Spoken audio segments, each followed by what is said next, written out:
Bertod ng kape.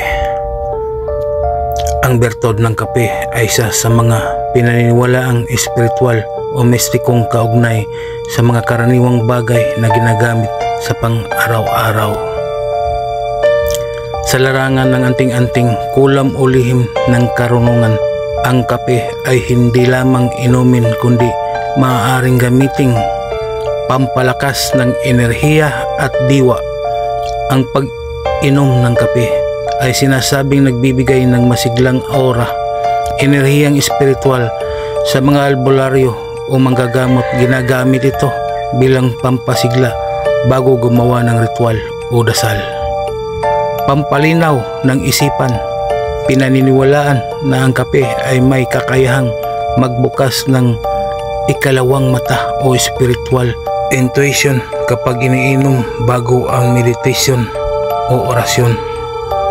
Panghalina ng swerte sa ilang tradisyon, may ritual kung saan isinasama ang kape sa insenso o pinaikot ito sa bahay upang hikayatin ang swerte sa negosyo at pera. Ang unang kape sa umaga ay minsang inaalay muna sa espiritu bago inumin.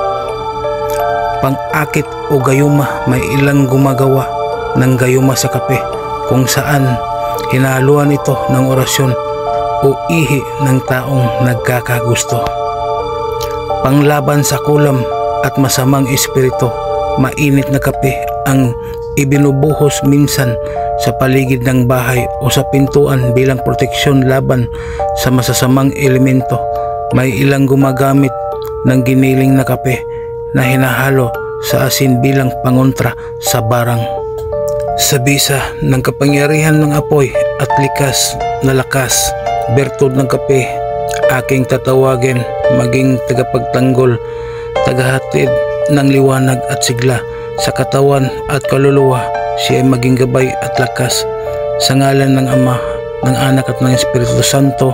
Amen. Maraming salamat sa mga tao na naniniwala sa mga binahagi kong kaalaman.